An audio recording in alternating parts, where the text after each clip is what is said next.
ভারত পাকিস্তান যুদ্ধের যে দামামা সীমান্তে যতটা না উত্তেজনা চলছে তার চেয়ে বেশি উত্তেজনা চলছে সোশ্যাল মিডিয়াতে, খবরের কাগজে, বিভিন্ন গণমাধ্যমে। বিশেষ করে ভারতীয় গণমাধ্যমে যদি আপনি চোখ বোলান বা ভারতীয় গণমাধ্যম দেখেন, দেখবেন যে যুদ্ধটাকে কিভাবে ছড়িয়ে দেওয়া হচ্ছে এবং যে সমস্ত ফেক নিউজ তারা চালাচ্ছে টিআরপির লোভে। এই সমস্ত ফেক নিউজের বিরুদ্ধে খুদ ভারতীয় জনগণ, ইনফ্লুয়েন্সার বা সোশ্যাল অ্যাক্টিভিস্টরা তারা আওয়াজ তুলছে, তারা কথা বলছে যে সারা রাত ব্যাপী কিভাবে মিথ্যা নিউজ ছড়িয়ে ভারতীয় মানুষকে প্যানিক তৈরি করছে। এবং আরেকটা মজার বিষয় হচ্ছে, ভারতীয় সেনাবাহিনী আইএসপিআর এর পক্ষ থেকেও একটা বিবৃতি দেওয়া হয়েছে যে এই সমস্ত টিভি চ্যানেলে ফেক নিউজ চালিয়ে জনগণের মধ্যে একটা প্যানিক তৈরি করা হচ্ছে। भारतीय मीडिया अपनी विश्वसनीयता को खोता जा रहा है, इतनी फेक न्यूज चला रहा है टीआरपी पाने के लिए। जैसे कि एक न्यूज चलाई, आईएनएस विक्रांत ने कराची पोर्ट को उड़ा दिया, जबकि ये बिल्कुल सच नहीं है। जो इमेज जारी की है ये गाजा की इमेज है। তারপর পর দেখা গেছে যে ভারতীয় এই সমস্ত চ্যানেলে যে তারা ভুল সংবাদ প্রচার করেছে, সেটার জন্য তারা ক্ষমাও চেয়েছে।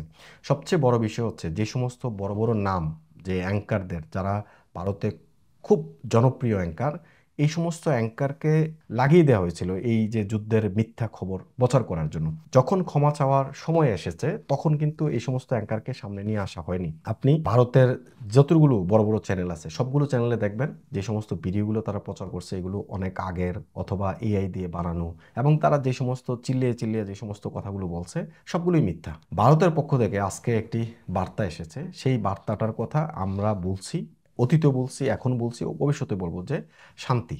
এই যে শান্তির বার্তা, সেই বার্তায় হয়তো ফ্রান্সে যে সমস্ত বাংলাদেশি আছেন, মনে করেন আপনি বাংলাদেশি, কিন্তু আমরা জানি যে ফ্রান্সে কি পরিমাণ ভারতীয় বাঙালি যারা এখানে বাংলাদেশি সেজে রাজনৈতিক আশ্রয় নিয়েছেন।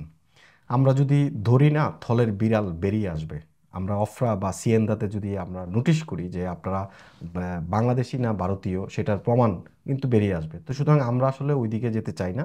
যে কথায় ছিলাম সেখানে আসি, যে উত্তেজনা বৃদ্ধি চাই না। দিল্লির বার্তা এটা। তারা আজকে শনিবার একটা সংবাদ সম্মেলন করেছে, সেই সংবাদ সম্মেলন থেকে এই বার্তাটা দেওয়া হয়েছে যে স্থানীয় সময় শনিবার 10 মে এক জরুরি সংবাদ ব্রিফিংয়ে ভারত জানায় পাকিস্তান উচ্চগতির ক্ষেপণাস্ত্র দিয়ে তাদের উধমপুর, পাঠানকোট ও বাথিন্ডা বিমান ঘাঁটিতে হামলা চালিয়েছে। এর আগে ভারতের রাজধানী দিল্লিতে আয়োজিত এই ব্রিফিংয়ে উপস্থিত ছিলেন পররাষ্ট্র সচিব বিক্রম মিস্ত্রি, সেনাবাহিনীর কর্নেল সুফিয়া কুরেশি এবং ভারতীয় বিমান বাহিনীর উইং কমান্ডার ভূমিকা সিং। প্রেস ব্রিফিংয়ে তারা বলেন, আমরা উত্তেজনা বৃদ্ধি করতে চাই না, তবে দেশের সার্বভৌমত্ব রক্ষায় প্রয়োজনীয় পদক্ষেপ নেওয়া হবে।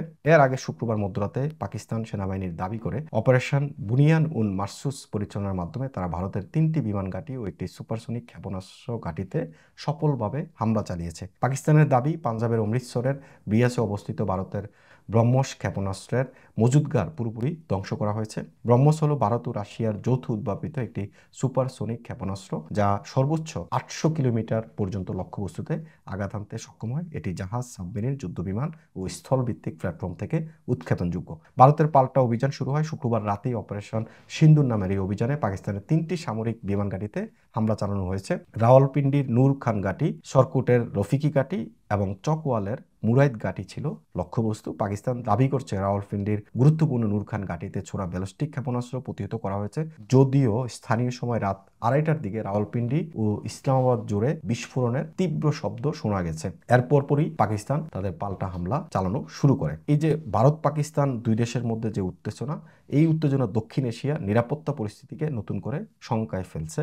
আন্তর্জাতিক মহল এ নিয়ে উদ্বেগ প্রকাশ করেছে এবং উভয় পক্ষকে সংযম দেখানোর আহ্বান জানানো হয়েছে। দিল্লির ভাষ্যমতে তারা এই মুহূর্তে যুদ্ধ নয়, বরং কূটনৈতিক ও কৌশলগত উত্তেজনা নিয়ন্ত্রণ করতে চায়। তবে পাল্টাপাল্টি অভিযানের এই ধারা থামানো না গেলে তা দুই দেশের মধ্যে পূর্ণ মাত্রায় সংঘর্ষে রূপ নিতে পারে বলে আশঙ্কা বাড়ছে। সুতরাং এই যে পাকিস্তান ভারত দুই দেশের যে উত্তেজনা, এই উত্তেজনা যদি না থামানো যায় তাহলে দক্ষিণ এশিয়া যতগুলো দেশ আছে প্রত্যেকটি দেশ ক্ষতিগ্রস্ত হবে। বিশেষ করে বাংলাদেশ অনেক বেশি ক্ষতিগ্রস্ত হবে, অর্থনৈতিকভাবে ভেঙে পড়বে। যদি পরমাণু শক্তিশালী দুই দেশের মধ্যে যুদ্ধ যদি পুরোপুরি লেগেই যায় তাহলে কিন্তু বাংলাদেশেরও ক্ষতি হবে, এটা একদম অবশ্যম্ভাবী। তো সুতরাং আমরা চাই শান্তি, যুদ্ধ নয়। দুই দেশই সংযম থাকুক এবং তারা তাদের নিজেদেরকে নিয়ন্ত্রণ করুক, কথার টেবিলে বসে সমাধান হোক, এই যে যুদ্ধের যে দামামা সেটি বন্ধ হোক।